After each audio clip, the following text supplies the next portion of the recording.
Su atención, por favor. Esta es segunda llamada. La función está por comenzar.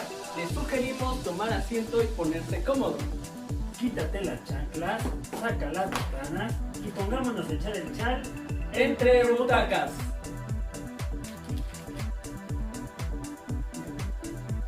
Bienvenidos de nuevo a su podcast Entre Butacas. Buenas noches, Gus. Hola, ¿cómo estás, Alfredito? Bien, aquí con lluvia que no me había tocado aquí en la Ciudad de México y se pone tremenda la lluvia, ¿eh?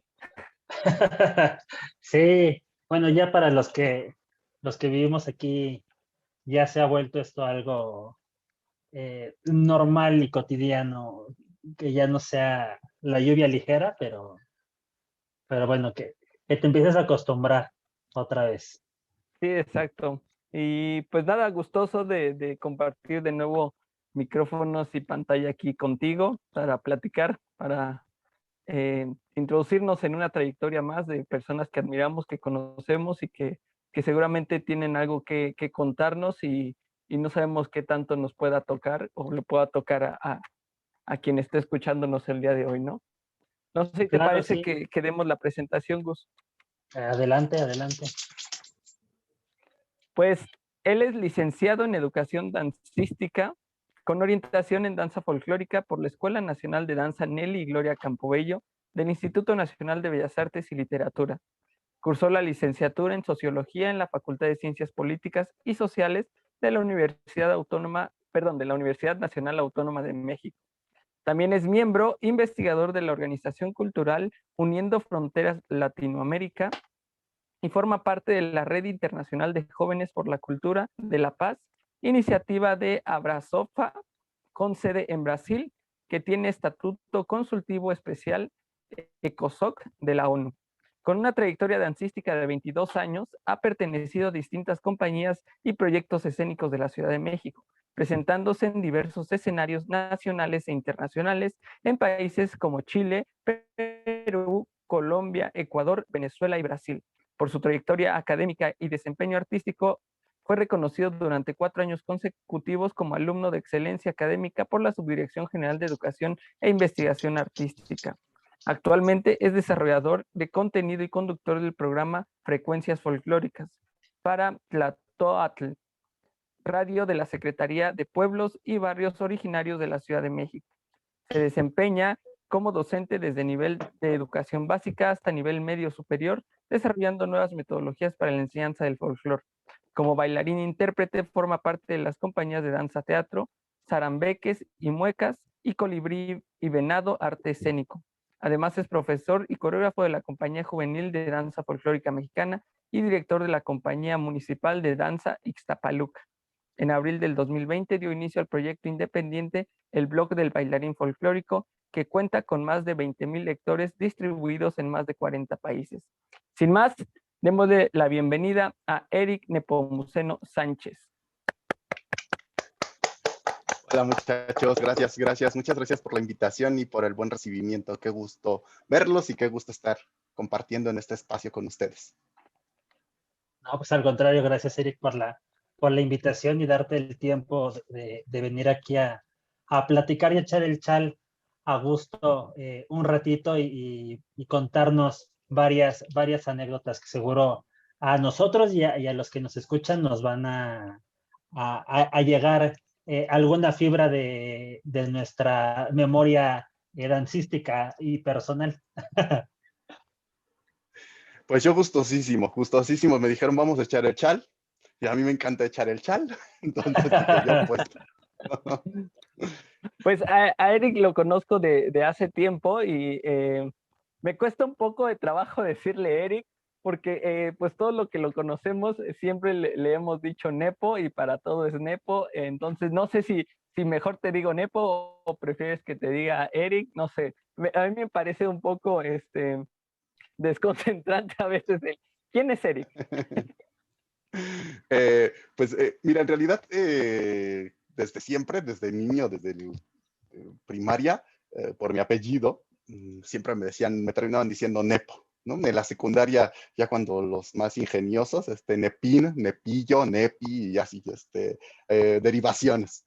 Pero fíjate que cuando yo entré a la Nelly, había gente de danza que ya me conocía y me decían Nepo.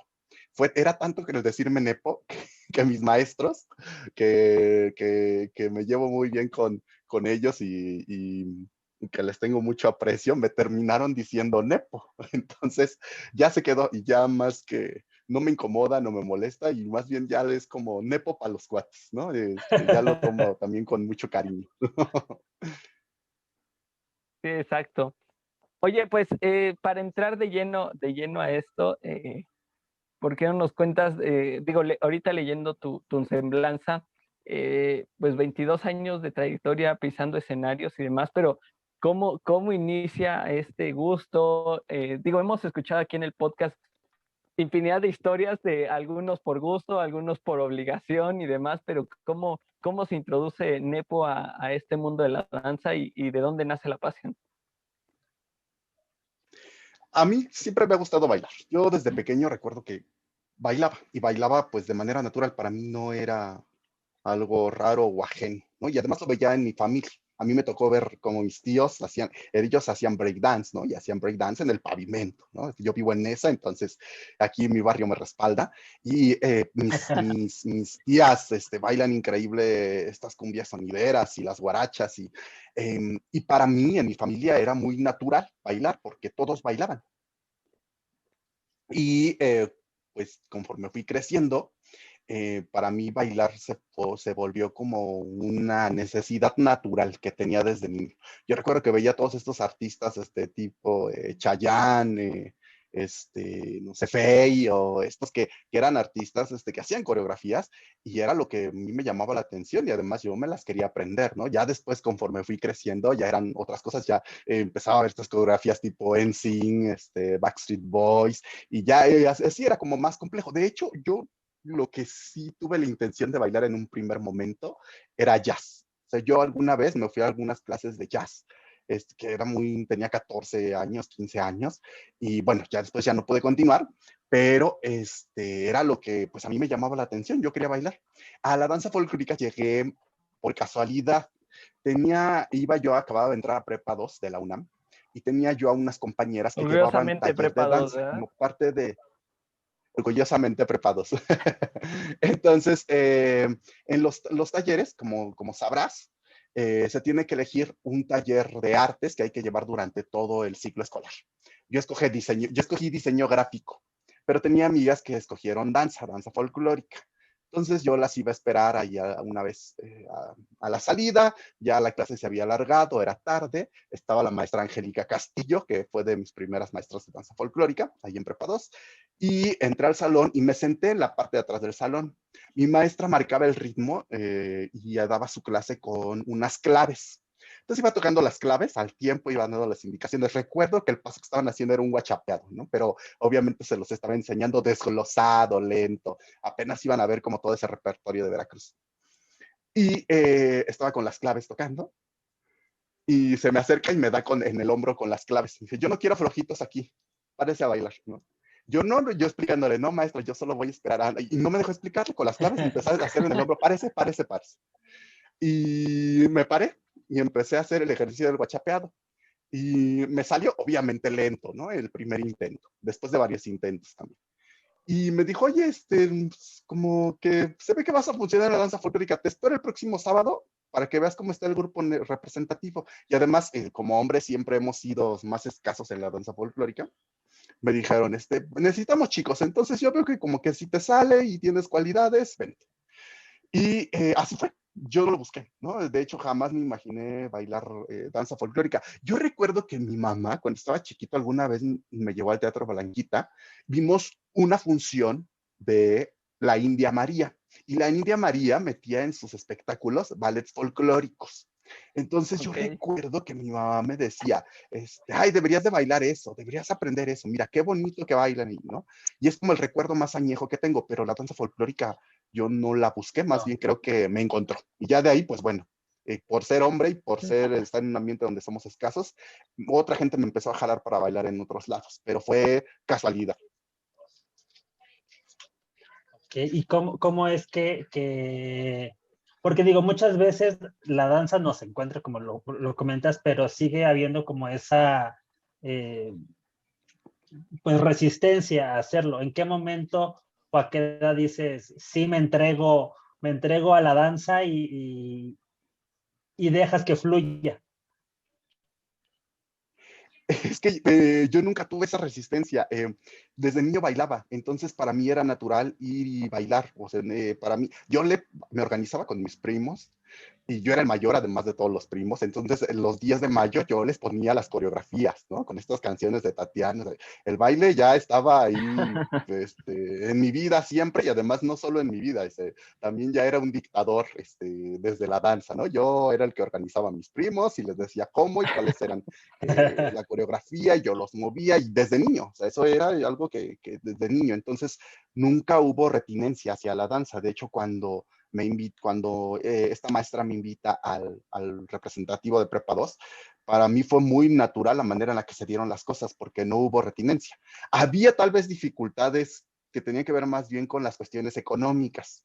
Entonces fue un poco más complicado empezar a hacerte tu vestuario, a comprar tus propios botines. Yo recuerdo que casi todo un semestre, poco más, yo aprendí a zapatear.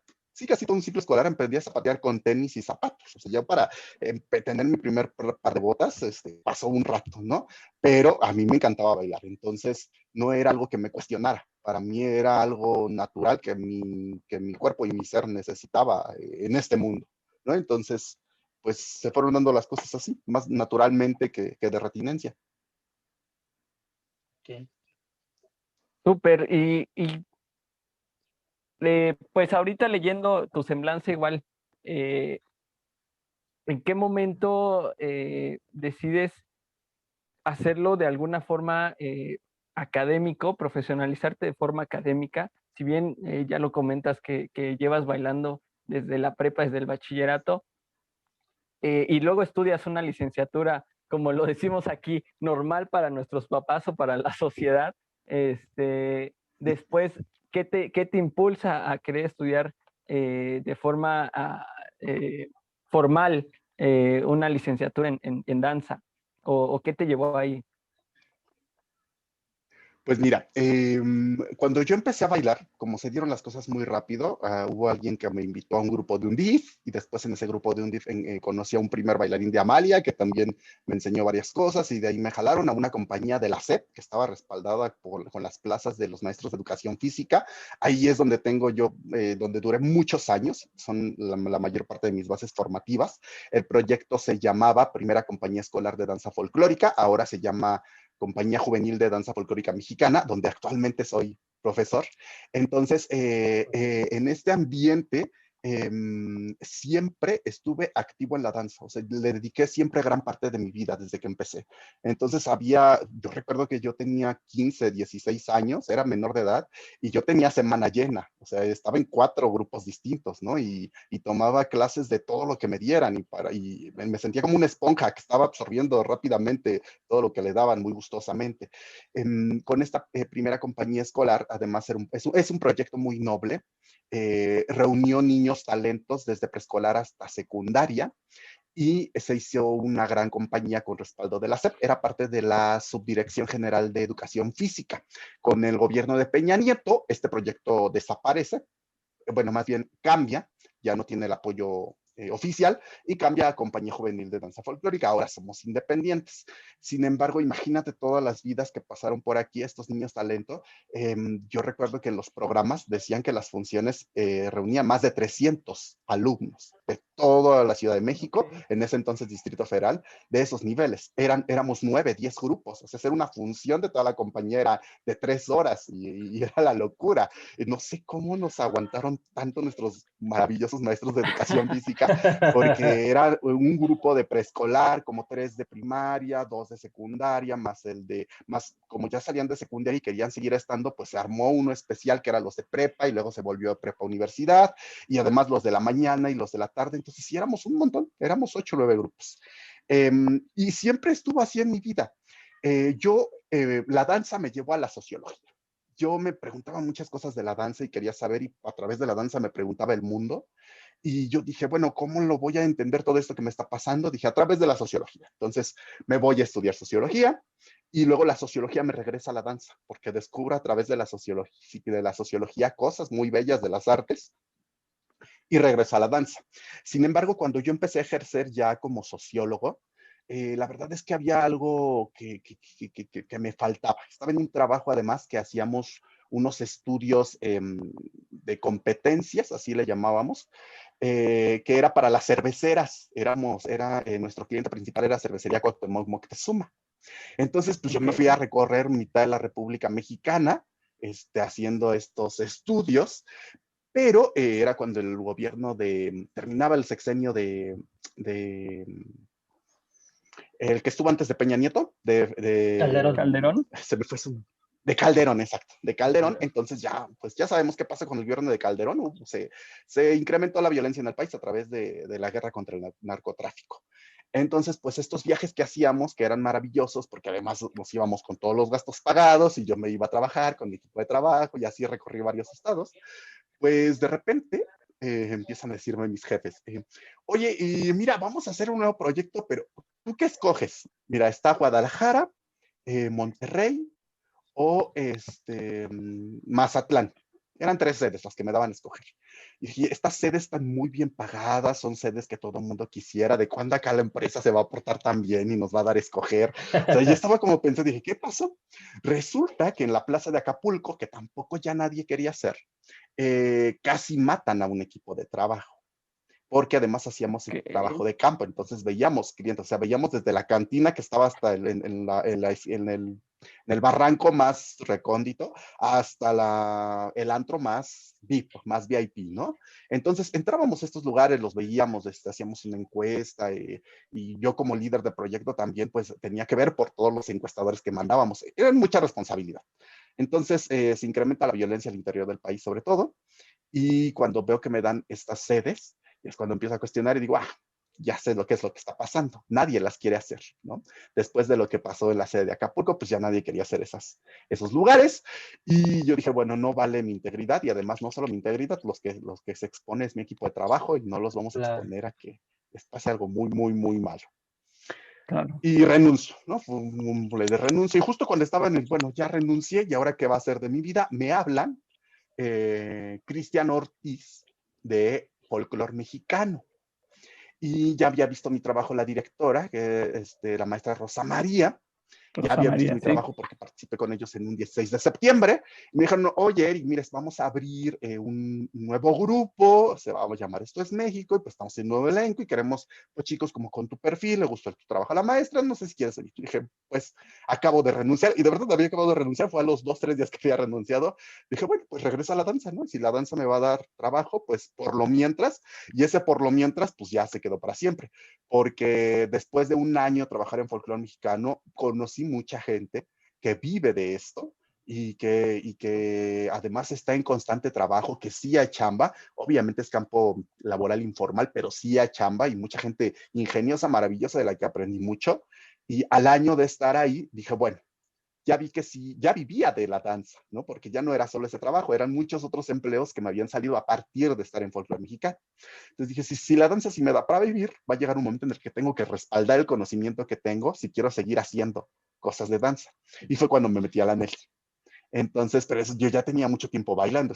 Yo me metí a la Nelly en el 2014, ya llevaba más de 15 años bailando y pues descubro todo otro mundo que es a través de la academia y muchas otras posibilidades con mi preparación previa, con la sociología. Creo que hay también un camino para unir mis 2 carreras. Entonces, bueno, pues aquí estamos haciéndole al profesional de la danza en medio de una pandemia, ¿no? También, qué complicado. No, y fíjate, creo que justo lo comentaba Alfredo, que en varios episodios hemos tocado este mismo tema. Y yo creo que cada quien habla de su carrera, hablando de las artes de la misma manera que defendemos nosotros a la danza, ¿no? Pero sí creo que la danza es complemento de todas las demás carreras, por la más ilógica que pueda sonar.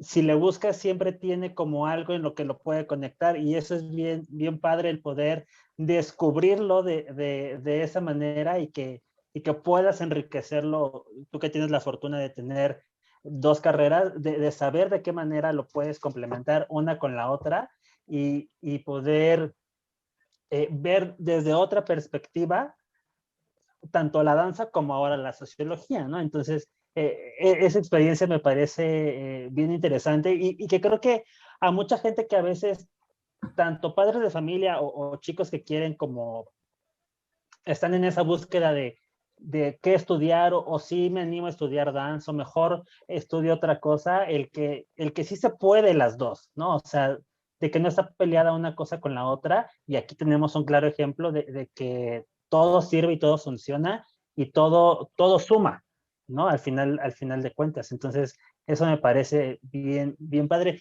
Y ahorita que comentabas de la compañía nacional, ahora tú estando al frente como profesor, ¿qué es lo que con toda esta experiencia que has ido cosechando le puedes tú brindar a los alumnos o le puedes tú ir enriqueciendo en su formación? Pues fíjate que ha sido una experiencia maravillosa.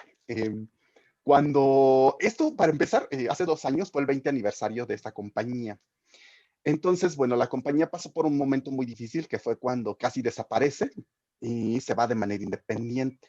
Pero los que no dejaron que la compañía desapareciera fueron los propios alumnos. De hecho, nosotros funcionamos, es compañía, pero funcionamos más bien como una escuela. De esta compañía han salido muchos bailarines que están formándose actualmente en escuelas del Limbal o que fueron primeros bailarines en Amalia o han salido de esta compañía, de esa formación de niños. Salió gente para muchas otras cosas. Ahí es donde ves los alcances formativos del proyecto. Pero además, es muy bonito porque imagínate, maravilloso tener 15, 14 años y que estás con gente de tu edad y que además con gente de tu edad te llevan a conocer el mundo y vas de gira bailando folclore mexicano. Yo recuerdo la primera gira que tuve fue a Chile, a un festival que todavía se hace en San Bernardo, que es un festivalote hermoso. Eh, Habíamos cerrado el festival, era un domingo, y nos habían dicho que a lo mejor por ser domingo no íbamos a tener tan buena recepción como los días anteriores. Nos pusieron a cerrar. Entonces estábamos cantando El Cielito Lindo, ya saben que nunca falta, y pues la sorpresa fue que yo me sabía las 2 primeras estrofas y el público chileno la cantó completita, ¿no? Entonces fue primero para medir la influencia de México en el mundo, ¿no? De cómo es un país muy querido. Y termina, justo cuando va a acabar El Cielito Lindo, nuestro profesor se acercaba a nosotros y nos fue diciendo muy discretamente que se iba a repetir el Son de la Negra, pero que hiciéramos como que ya nos íbamos, ¿no? Entonces, y era además un festival televisado, o sea, muy importante en Chile, y además éramos unos adolescentes, ¿no? Unos escuincles, ¿no? Entonces, pues ya hacemos que nos vamos a preparar atrás, y en eso empieza el Son de la Negra. Tan, tarán, tan, tarán, y cuando salíamos, yo recuerdo exactamente ese momento, era una diagonal, estábamos los hombres nada más, con el sombrero abajo, y sin levantar el sombrero, percibí en todo el cuerpo como el público, el monstruo del público, porque además eran cabezas infinitas, se levantan, ¿no? Y escuchas el monstruo del público haciendo ovación. Y ¿qué está pasando, no? Pero no sé lo que está pasando allá enfrente, ¿qué está pasando? De tener la efervescencia y la adrenalina y todo esto. Ese fue el momento en el que yo dije, quiero esto para toda mi vida. O sea, no sé cómo le voy a hacer, pero yo ya sé lo que es el paraíso en la tierra. Para mí los festivales de danza son el paraíso en la tierra. Claro. Quiero esto para toda mi vida. Imagínate ese proyecto donde nuestros profesores eran como nuestros papás, donde los papás de mis amigos, porque además fuimos los chambelanes de los 15 años de las 30 compañeras que teníamos, ¿no? Donde era fiesta cada 8 días, donde nos conocíamos, conocía a los papás de todos y todavía los papás de nosotros cuando nos vemos, cuando nos encontramos, los papás nos ven y nos saludan como si fuéramos sus hijos, o sea, teníamos muchos papás, muchas mamás, era una cosa muy familiar, era hermoso, el proyecto es hermoso. Entonces cumple 20 años y en el 20 aniversario nos hablan a una camada de esa generación para decir, vamos a montar algo con los de esa generación. Pues el reencuentro fue maravilloso. Además, el reencuentro fue otra vez dentro de un salón de danza, a hacer lo que hacíamos antes, como crecimos juntos, haciendo danza. Pasa la función de 20 aniversario, fue una función muy emotiva, donde pues logramos bailar todos juntos parte de esa generación de niños, que ahora ya no somos niños, Y se quedan picados muchos de ellos y hablamos con el director, que en ese entonces era nuestro profesor, el profesor Alejandro Espíndola, que siempre vio por nosotros. Increíble maestro, al que le he aprendido muchas cosas sobre valores y ética profesional al frente de un grupo. Entonces se quedan picados algunos y dicen, bueno, vamos a ver si hacemos un grupo ya pues, de más adultos, ¿no? Y vemos qué onda. Me habla el profesor y me dice, mira, Eric, yo creo que por tu formación, porque he seguido pues tu trayectoria y veo lo que haces, ¿qué tal que diriges ese grupo? Primero sentí mucho miedo. Dije, ¿cómo le voy a dar clases a gente con la que yo crecí bailando? El reto sí fue como, ¿cómo me van a ver además como su maestro? ¿No?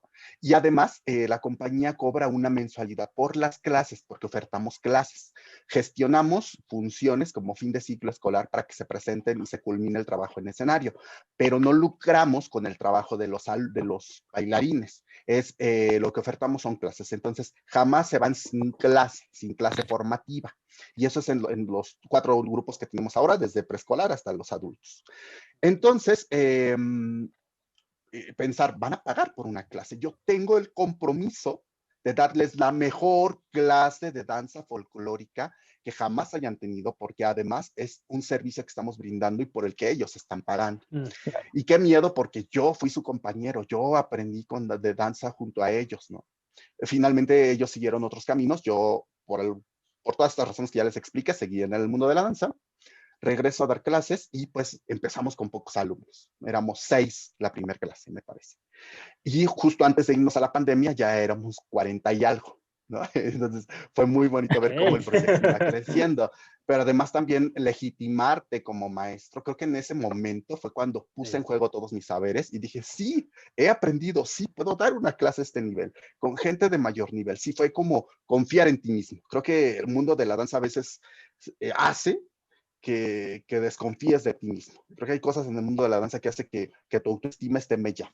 Y yo con este grupo, entre otras cosas, recobré todas esas ganas que tenía hace 15 años, que decía, sí, la danza, que no te cuestionas nada, que allí estás, que tienes toda la intención de hacerlo. Y pues maravilloso. Yo increíblemente feliz teniendo trabajo y teniendo un trabajo como ese, donde además mi director me dio carta verde, luz verde, para hacer, por coreografiar como se me diera mi antojo, para crear nuevas metodologías de enseñanza como se me diera mi antojo. Y pues yo feliz porque me han permitido ser y creo que han resultado cosas muy bellas a partir de eso. Creo que es bien padre justo ver esos procesos y ver el inicio y la culminación de un proyecto que vas encaminando, o ver como los frutos a veces a corto plazo que no son tan magníficos como lo podíamos pensar cuando es un resultado final, pero sí son significativos de ver un proceso donde se ha hecho visible pues las etapas por las que ha pasado ese proyecto, ¿no? Y qué gustoso ha de ser volver a donde tú aprendiste y retribuir un poco de lo que te dieron y ahora darlo tú de la misma forma recíproca que tú lo recibiste, ¿no? Creo que eso está bien padre y llena el alma de una forma muy especial, ¿no? Y fíjate que además sí es de una nobleza el proyecto, porque ahora que ya a 22 años de la compañía, muchas de mis alumnas, de mis alumnos, ya son papás, ya son mamás, inclusive tanto amor hubo dentro de esta compañía que los que eran compañeritos bailando juntos, ahora ya están casados, ¿no? Y van los dos, ya están casados y van los dos a tomar mi clase, siguen en la compañía. Tenemos muchas parejas de matrimonios que siguen en la compañía y ellos ya están teniendo hijos, y los que tienen sus hijos más grandes, sus hijos ya bailan en el grupo infantil.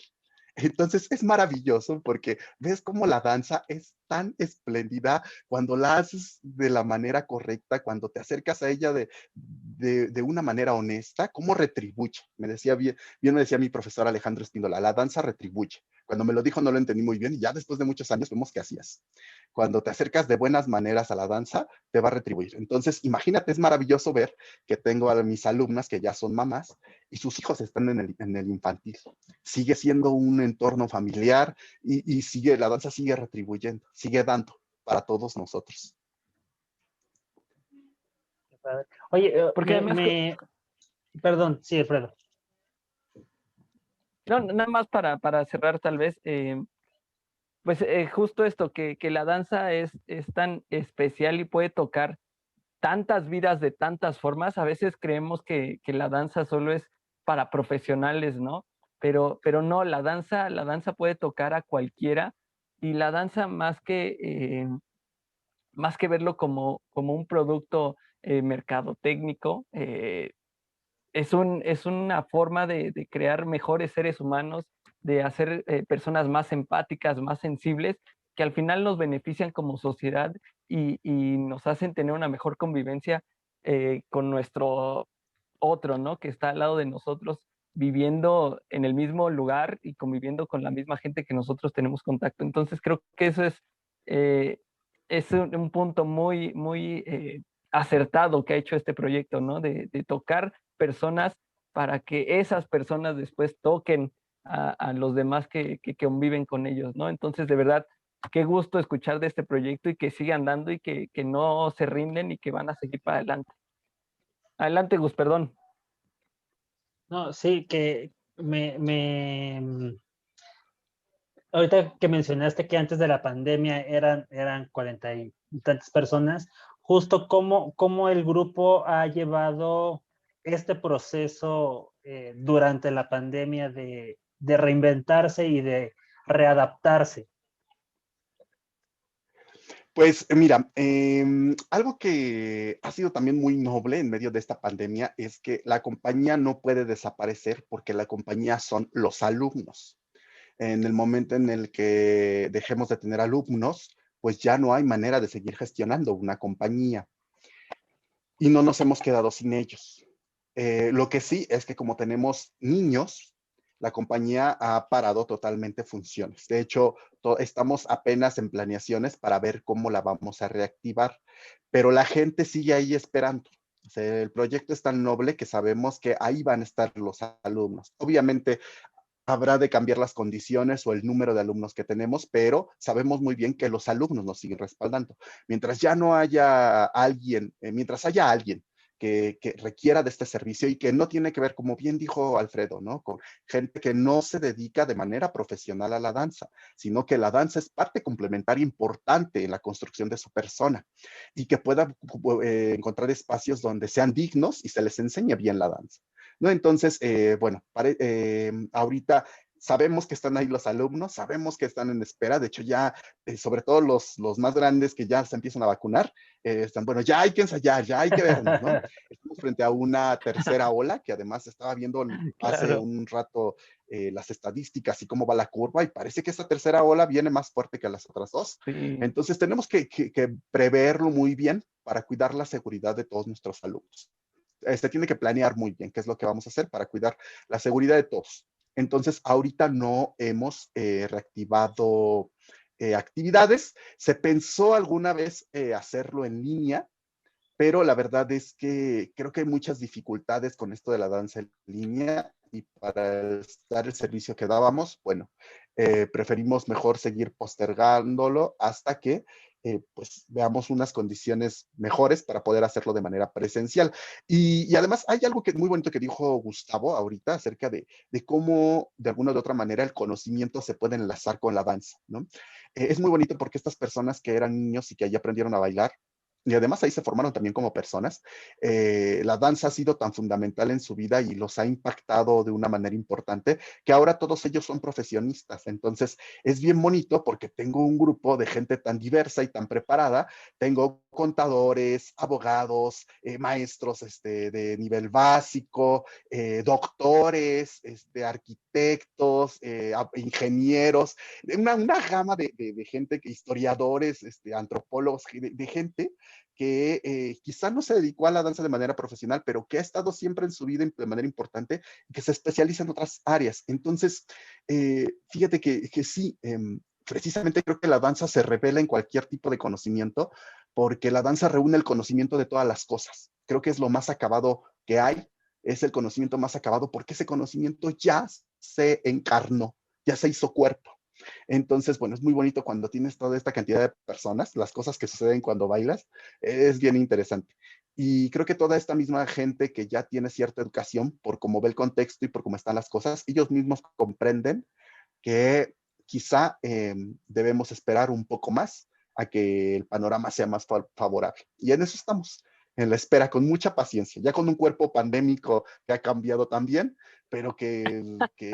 tiene ya muchas ganas de retomar. De verdad, yo durante toda la pandemia la flojeé muy bonito, y justo hace un par de semanas ya empecé con esta necesidad, ya, ahora sí, ya, mi cuerpo ya quiere pararse y ponerse a bailar, ya, ahora sí, ya no es angustia, ya no es pesar, ya no, ahora sí, vamos a bailar. Entonces, bueno, vamos a ser pacientes todavía. Claro. Y justo creo que una cualidad especial de los que hemos vivido la danza es que nuestra capacidad de resiliencia, ¿no? Esta a veces frustración de que no me salen los pasos y etcétera, pues nos hace tener un poco de esa capacidad de resiliencia bastante eh, interna, ¿no? Que nos hace afrontar retos como la pandemia de forma distinta a otras personas, ¿no? Y tomando esto en cuenta, con lo de la pandemia, pues también sabemos que surgió en la pandemia un blog ahí por, no sé, por azares del destino o qué necesidad surgió de ahí de empezar a escribir y que de repente se volvió un boom, llegó ahí a ser medio viral y que incluso a nosotros nos llegó a emocionar el estar plasmados en una entrada del blog ahí está entre butacas y nosotros más que emocionados de haber aparecido en un blog que a la postre se ha vuelto también un referente de la actualidad de cómo se mueve el mundo de la danza, ¿no? Entonces, ¿cómo inició? ¿En qué momento surgió la idea, la necesidad de hacerlo?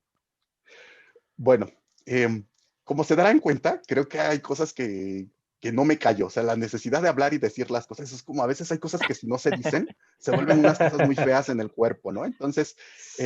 esa necesidad de decir, porque algo me pasaba con este mundo, yo ya lo tenía desde que iba en la Nelly, ¿no? Desde que iba a mitad de la carrera, ya andaba con voy a hacer un blog, ¿no? Ya le había platicado a mis amigos, voy a hacer un blog porque tenemos que hablar de esto y esto y esto, porque de esto no hablan, pero es algo que nos incumbe a todos, ¿no? Entonces, así estaba yo con la idea constante, pero entonces, pues el trabajo de la escuela y después de la escuela el trabajo el trabajo ya en el empleo formal e informal, y entonces pues empiezas a hacer tus actividades y la idea sigue quedando como en el aire. Era algo que tenía que hacer, que yo dije, lo voy a hacer. O sea, no sé en qué momento, pero lo voy a hacer, ¿no?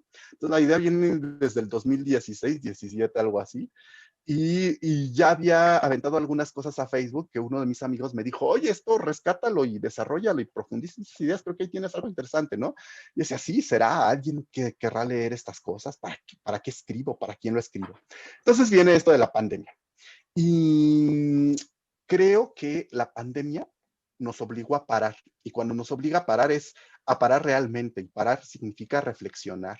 O sea, sí, era esta sensación. Yo sí veía, dije, ay, estamos entrando en una crisis. Pero qué bonito porque cuando entras en crisis, lo que sigue después de la crisis es otro tipo de resolución para ver el mundo. Entonces, estábamos en crisis. Nos fuimos y no nos queríamos ir. Queríamos seguir, subíamos nuestro baile, subíamos nuestra video de ensayo, empezaba todo el mundo a subir videos de sus funciones, y así estuvimos como un mes, casi dos, donde todo el mundo empezó a compartir y a compartir y a compartir. Y dije, bueno, ¿y ahora qué? O sea, ahora que parece ser que la pandemia se va a alargar mucho más tiempo del que esperábamos, ¿qué vamos a hacer después? Y entonces veo que empiezan a surgir otras cosas bien interesantes y que tiene que ver con la necesidad de pararse y reflexionar. ¿Qué es lo que estamos haciendo? Y entonces empiezan a abrirse todos estos espacios que digo, qué interesante, porque ya no solo la gente está reflexionando. Si algo bueno trajo la pandemia a la danza, es que hemos podido conocer un montón de voces y caras de todos colores y de todas formas, que no sabíamos que existían, pero que allí están y que están trabajando. Claro. Normalmente estos elitismos dentro de la danza hace que siempre voltemos a ver a las mismas vacas sagradas como si fueran los únicos que trabajaran la danza. Y ahora en la pandemia ya vimos que no. Yo estoy haciendo actualmente un curso de danza y periodismo en Argentina, desde mi casa. Qué maravilloso. Puedo hacer eso Claro. ahora en estos momentos, ¿no? Y eso quizá no hubiera sido posible en medio de la pandemia.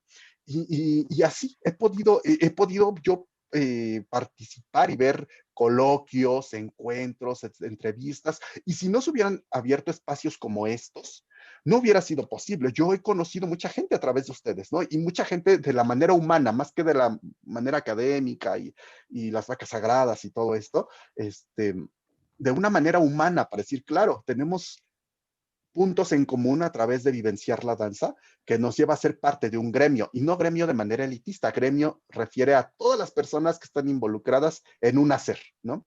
Entonces, bien bonito. Y cuando el blog del bailarín, yo ya tenía los textos, todos no estaban pulidos, no estaban completamente desarrollados, ¿no? Ya tenía cosas y sigo teniendo, como me ha salido chamba, ahí se siguen quedando, ¿no? Pero ahí tengo cosas que están esperando a ser publicadas. Entonces, lo abro, digo, bueno, ya, definitivamente lo voy a abrir.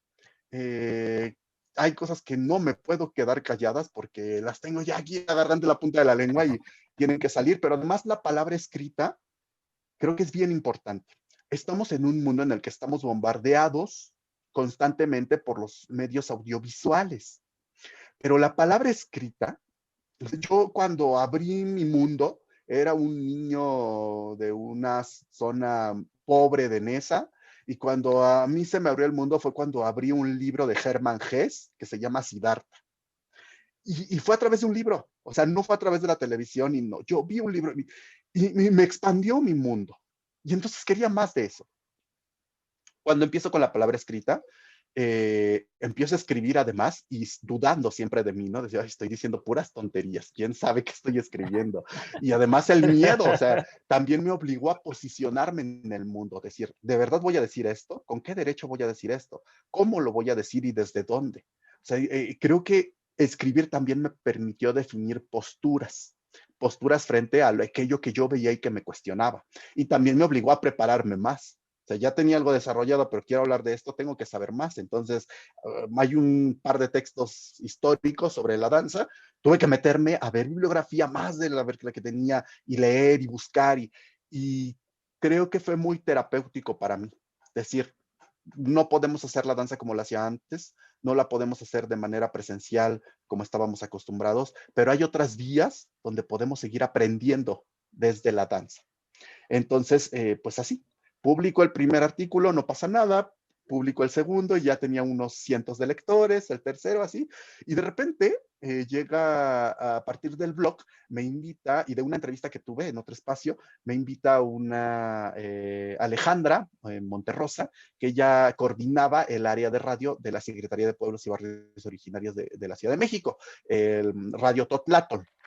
Entonces me dice, oye, veo tu blog y tienes buen contenido, ¿qué onda? ¿Te avientas un programa de radio? Yo dije, yo jamás he hecho radio, yo no soy comunicólogo. No, pero mira, me gusta cómo hablas. Y ella fue la que me hizo Coco Wash y me fue, no, si puedes, hazlo, ándale. Entonces me aventé. Y ya cuando me aventé del mismo programa, empiezo a generar otros textos, porque ya es mi texto que el contenido para el radio, pero además eso lo pasas en un artículo del blog, y ahí fue donde vi la línea. Dije, claro, los textos que yo hacía para el radio eran los que subía al blog, y fueron los que me dieron miles y miles de vistas. O sea, y eso para mí sí fue muy sorprendente. Yo tengo amigos por toda Centro y Sudamérica, y de repente me mandaban la captura de pantalla. Oye, Eric, mira, en mi país ya te están compartiendo, ¿no? Oye, ve, mira esto, aquí ya leí esto tuyo. También a partir de, y es que todo me lo dio el blog, fue algo, no me lo esperaba. El blog me permitió prosperar en medio de la pandemia. Y además, obviamente, fue rudo para todos. Yo trabajaba en 2 compañías donde me pagaban funciones, pues ahora todavía seguimos sin tener funciones.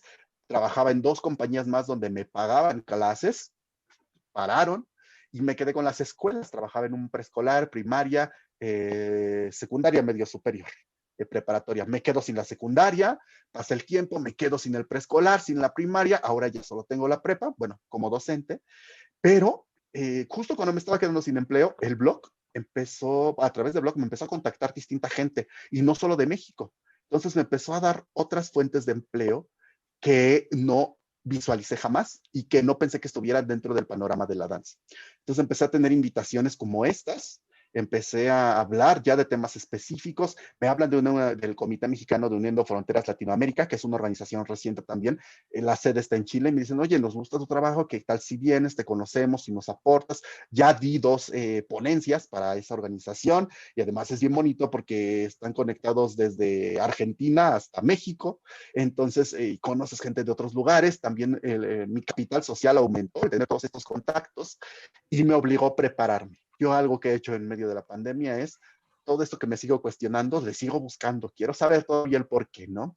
Y no hubiera sido posible si no fuese por el blog. Entonces, algo que fue un proyecto independiente, que sigue siendo sin fines de lucro, y que no tenía que ver con mostrar mi trabajo, sino con dejar eso para que alguien más en el futuro dijera, ah, esto es lo que pasaba en la danza en ese entonces, en 50 años, alguien que lea diga, ah, esto estaba pasando también en la danza, no solo eran las vacas sagradas, no solo era, estas cosas también existían, esto también se lo cuestionaban, que era más bien como mi aportación al mundo y a ver quién me leía y a ver si a lo mejor en algún momento era relevante, se convirtió en una carta de presentación para que la gente volteara a ver lo que hago.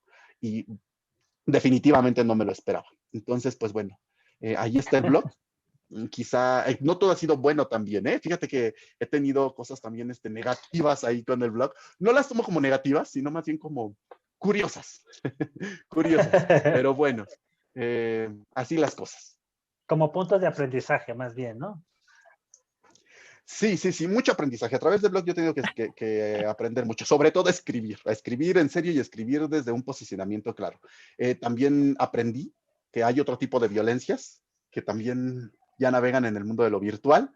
Y otra de las cosas que también aprendí es que hablar desde la honestidad no a todo mundo lo puede digerir también. Entonces, Sí. eso también te hace propenso a actos violentos. Yo recibí unos correos anónimos diciéndome unas cosas muy feas que no vamos a repetir aquí, pero digo, bueno, sí creo que tenemos que cambiar muchas cosas en la cultura de la gente que nos dedicamos a hacer la danza para que siempre haya buena danza. Sí creo que otra danza es posible, otra danza mejor, bien hecha y lejos de muchas violencias que ya están muy normalizadas, es posible. Claro. Sí, creo justo que esto para mí se liga con lo que se mencionaba hace rato, ¿no? De que la danza es para crear mejores seres humanos, mejores personas, o sea, con otro ambiente, pero sí muchas veces, y esto también como que lo romantizamos demasiado en que todo es bonito en la danza y todos somos casi como hermanos que vamos por el bosque saltando y diciendo de alegría, y la verdad es que muchas veces sí te topas con gente que también saca, o sea, la danza también saca lo peor a veces de las personas, ¿no? El resentimiento, la envidia, los celos a lo mejor mal encaminados y mal dirigidos que te hacen ser, justo como lo mencionas, ¿no? Como a lo mejor llega a veces la frustración de que ves en la persona de enfrente logros que tú has buscado, que tú esperas, y que no lo puedes manejar, que entonces se vuelve este acto de tirar y de ser, pues, duro, ¿no? Y creo que eso también se tiene que hablar como lo mencionas, y también se tiene que trabajar en esas áreas y decir, no es sano y tenemos también, porque entonces eso nos va a llevar a otro punto y a otro nivel como compañeros de arte.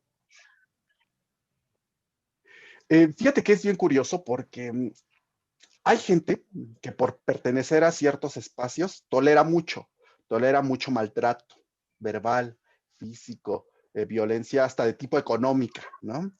Eh, y esa misma gente a veces es muy susceptible a las palabras. ¿Cómo no entiendo? ¿Cómo pueden ser tan susceptibles a las palabras, a una crítica formal, pero son tan tolerantes a los malos tratos, ¿no? Entonces, bueno, misterio sin resolver. Yo creo que la danza no te detona todas estas cosas horrendas. Creo que tiene que ver con el tipo de gente que hace danza y que no somos iguales todos. Creo que quienes están al frente de las compañías de danza deben de tener ciertas dotes de liderazgo principalmente la que tiene que ver con la gestión del conflicto. Y muchos de estas personas que ocupan espacios importantes o que están al frente de los proyectos no saben cómo gestionar el conflicto. Una de dos.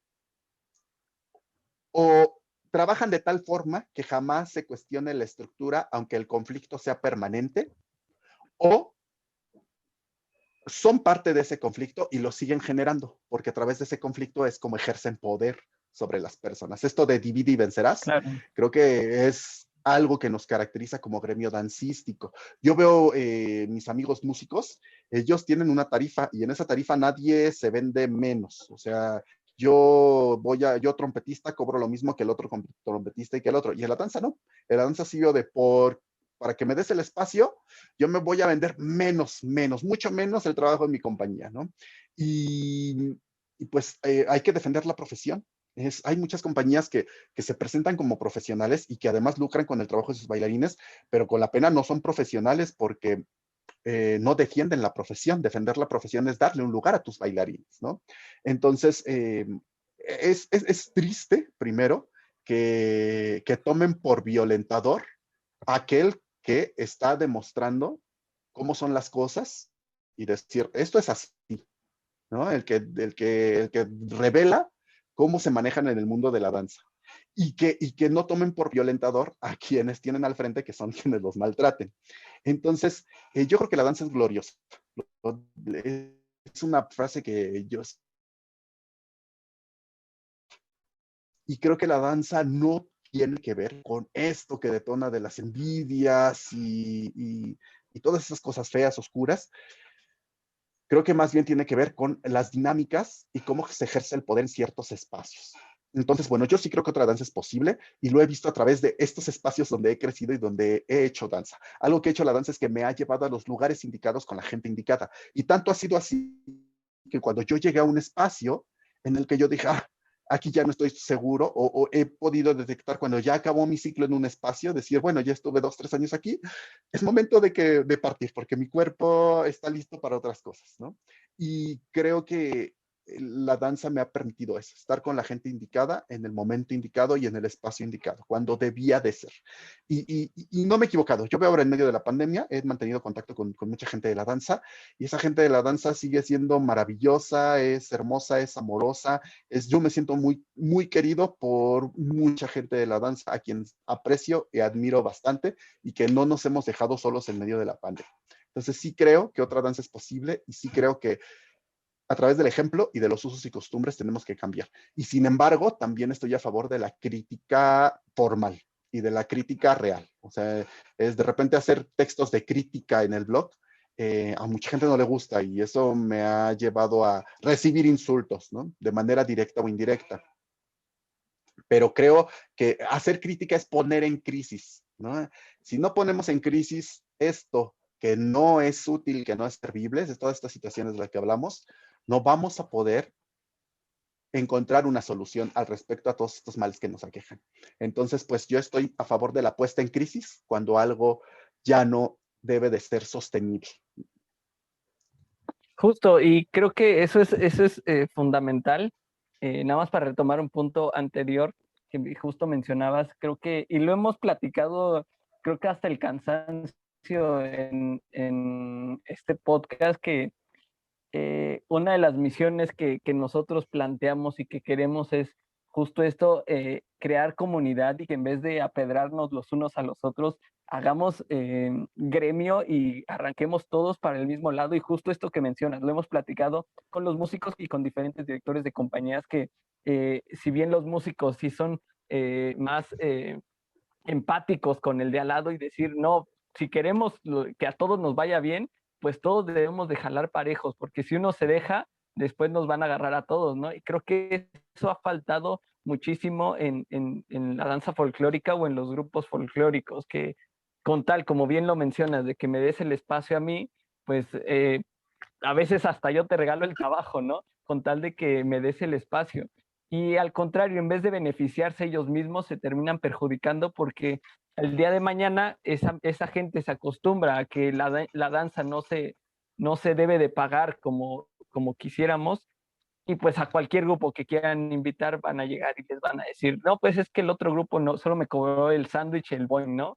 Entonces creo que eso es algo que debemos atacar y que debemos de erradicar desde raíz para que a todos nos vaya mejor, ¿no? No es de que yo quiera acaparar todo el mercado, yo creo que el sol sale para todos, pero si no defendemos nuestra profesión, ¿cuándo nos va a ir bien a todos en general, ¿no? Entonces creo que es un punto ahí que de verdad hasta el cansancio lo hemos dicho en Entre Butacas y qué bueno retomarlo para que de alguna forma vayamos cambiando este status quo de cómo se mueve el mundo de la danza. Y la otra, cambiándonos a este punto final y también para ir cerrando un poco el podcast, creo que sí, a veces nos cuesta trabajo como ver objetivamente las críticas o ver los comentarios que tal vez no quisiéramos escucharlos, pero que son válidos y que al final nos ayudan a crecer cuando nos desequilibran y cuando nos quitan como a veces estos vendajes que pudiéramos tener, es cuando realmente cambiamos nuestra forma de ver lo que estamos haciendo y que nos ayuda a crecer. Tal vez no es que estemos mal, tal vez solo hay que plantearlo de otra forma y eso nos ayuda a nosotros de justificarlo para el producto final sea de otra calidad. Entonces, creo que deberíamos de cambiar nuestra percepción de cómo aceptamos la crítica y no la hacemos personal, ¿no? A veces creemos que todo el mundo está en contra de nosotros cuando no es así, ¿no? Es solo contribuir a que el arte evolucione, a que la danza evolucione, sea actual y no nos quedemos rezagados con ideas, si bien de violencia, si bien de todo lo demás, pues también hay otras cualidades que se han arraigado en la danza que debemos de cambiarlas y que se pueden cambiar a partir de la aceptación de la crítica y de los comentarios que a veces no quisiéramos escuchar. Entonces yo creo que el blog del bailarín es un espacio donde deberíamos de ser analíticos y más que aprensivos con los malos comentarios, es qué está diciendo y de qué forma lo está diciendo, internarlo de alguna forma para procesarlo y analizarlo internamente y decir, opino lo mismo o de verdad creo que es la realidad completamente diferente y se puede crear un debate justificable y dinámico que puede contribuir a todos, ¿no? Sí, además, yo no espero tener la razón con lo que escribo en el blog. Yo lo digo porque quiero saber en qué me equivoco. Eso es algo que a veces eh, la gente dice, es que tú hablas por hablar, solo quieres criticar. No, yo lo digo porque necesito saber si estoy equivocado, necesito saber si eso que estoy pensando, eso que me estoy cuestionando y esa respuesta que yo estoy vislumbrando, tiene sentido o no. Entonces, es maravilloso esto que dices porque estaría increíble que mucha más gente diera sus testimonios de cómo ve la danza, de cómo ha vivido la danza, que pudiera además dejar documentado esto. Que los bailarines de Amalia digan, yo documento que esto pasa internamente y esto está pasando así en este momento con el ballet, ¿no? Y así, porque eso va a dar muchas respuestas a las siguientes generaciones de hacia dónde debe dirigirse o cómo debe hacerse la danza para mejores resultados, ¿no? Entonces, sería maravilloso que mucha más gente se atreviera a escribir, porque además esto de la palabra escrita es, nos sentimos relegados, es como la palabra escrita es solo para los académicos, ¿no? Solo para los investigadores de renombre, no, o sea, allí está el diario de Ana Frank, era un adolescente en medio del Holocausto. Vean todo lo que ha dado para todas las interpretaciones. Es un testimonio de lo que se vivió en el mundo en ese momento. Imagínense que había así, que no tienen que ser además estos temas. Por ese blog de bailarín, me decía alguien que decía, oye, queremos dar un curso y taller contigo, pero no sabemos dónde meterte porque lo tuyo es raro. Y a mí me da mucha risa porque me lo dicen buena onda, ¿no? Hay mucha gente que me ha dicho raro de mala manera. Pero él me decía, es que es raro porque hay muchos artículos en tu blog y de repente eres muy académico y de repente te vas a la historia y de repente haces crítica. Pues es que así es la vida de la danza, no solo somos una cosa, ¿no? Entonces, imagínate que alguien que ahora está estudiando, que está entrando a una escuela superior, que día uno y su diario, y a lo mejor su diario nos da para entender muchas cosas que deben ser resueltas en la danza, ¿no? Y en fin, y así. Pero yo creo que hay que reclamar la palabra escrita. Es algo que se está olvidando y creo que hay que reclamar la palabra escrita y el poder de la lectura. No solo de la escritura, sino de la lectura.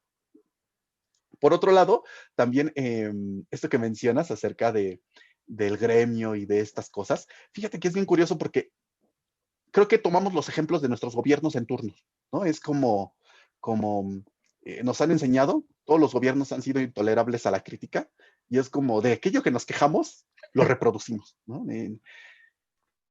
Creo que hay que ser muy autocríticos, súper, súper, súper autocríticos, para que entonces sepamos discernir entre aquello que nos puede ser útil para crecer y aquello que obviamente está hecho desde la mala fe, ¿no?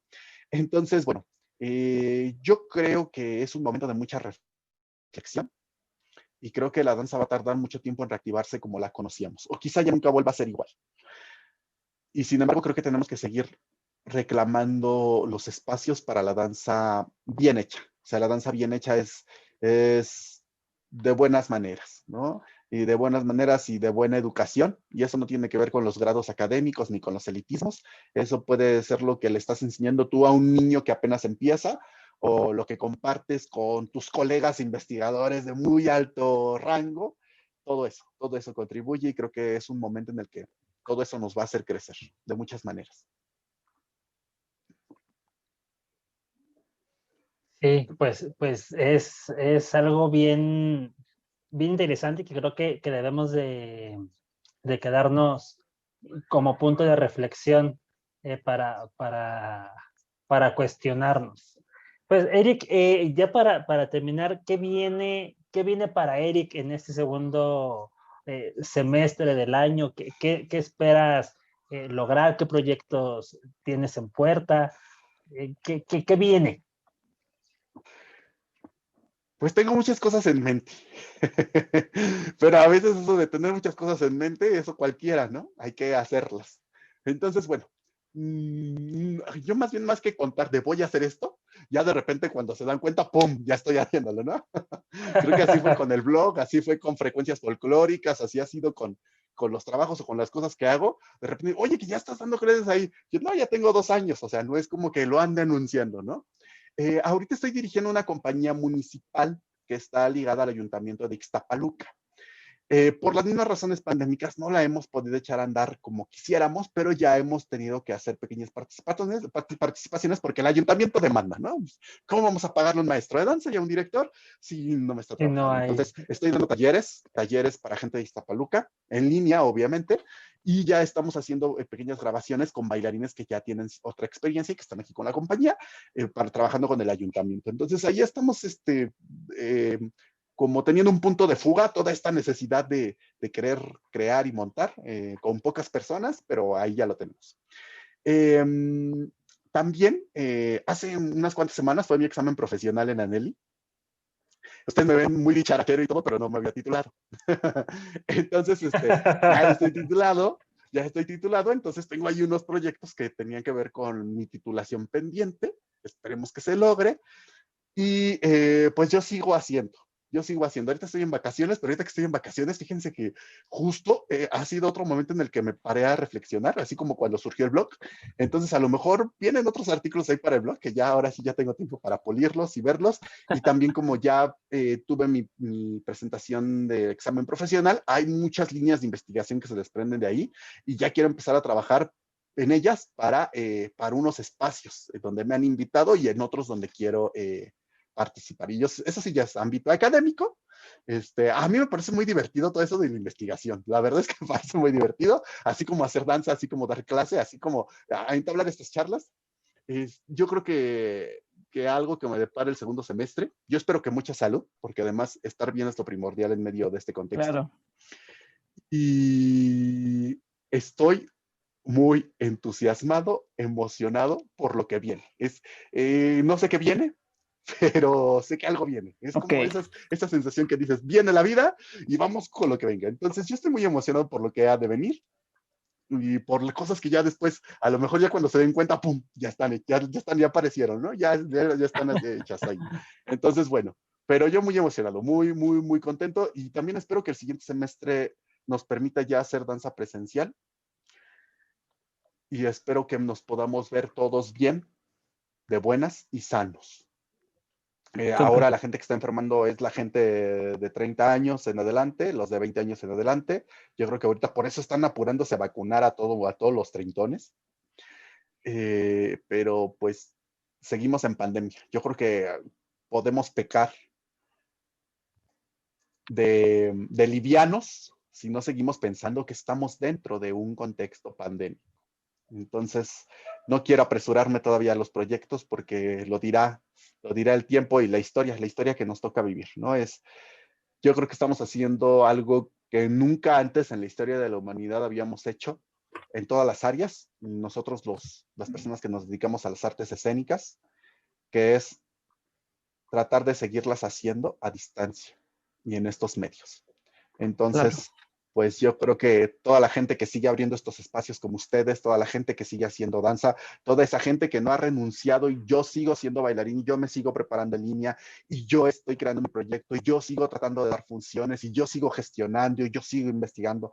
Toda esa gente en estos momentos creo que lo que está demostrando es un amor enorme a la danza y que por ese amor enorme a la danza siguen siendo valerosos.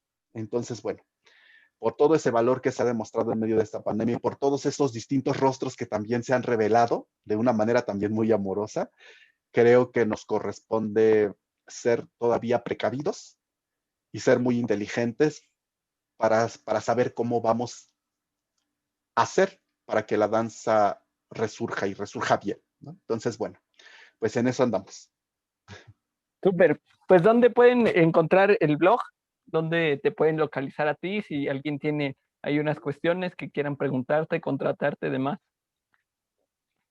Bueno, mi correo es eric.danza.investigación, sin acento investigación, @gmail.com. Ahí me encuentran.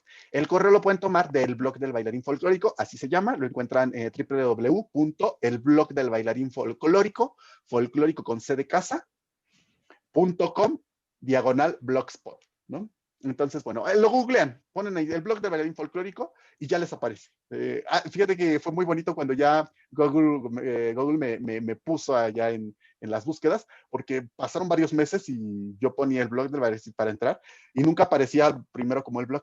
Ya después cuando llegué a las 10,000 y a las demás miles de vistas, ya me ponía Google como primera opción, ¿no? El buscador. Entonces ya ahí sentí bonito, dije, ya la gente me va a encontrar más fácil. Entonces lo ponen así en el buscador, el blog de bailarín folclórico, y ahí ya me van a poder ver.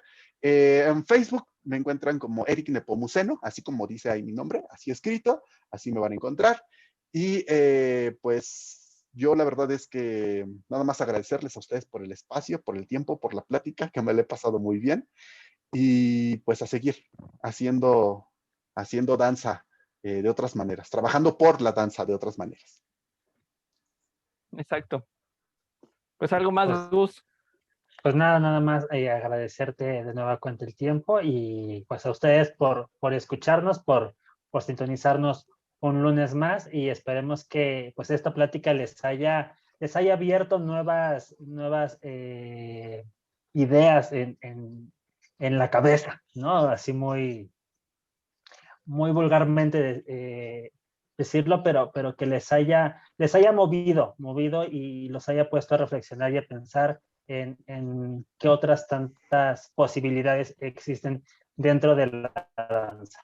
Y pues nada, muchas gracias también a ti, Alfredo, por otro episodio más. Y pues nos estamos viendo el siguiente lunes, ya saben, a las 8 de la noche tenemos aquí una cita. Y no olviden que también nos pueden ver en YouTube. Este episodio saldrá más o menos en 1 hora y por allá también nos pueden seguir y no se olviden de compartirlo y de darle su bonito like, dijeran por ahí. Exacto. Pues igualmente un gusto. Gracias, Nepo, por permitirnos conocerte, escuchar de ti. Y pues nada, nos vemos el siguiente episodio. Ya estamos por cerrar esta tercera temporada. Igual si quieren que invitemos a alguien, ya saben que los escuchamos, ahí escríbanlo y nada, será un gusto. Pues nada, nos vemos, un gusto. Gracias, Gus, gracias, Nepo. Cuídense. Bye bye. Bye. Esta es ¿Es tercera llamada? No, ya se acabó. Ah, bueno, vámonos.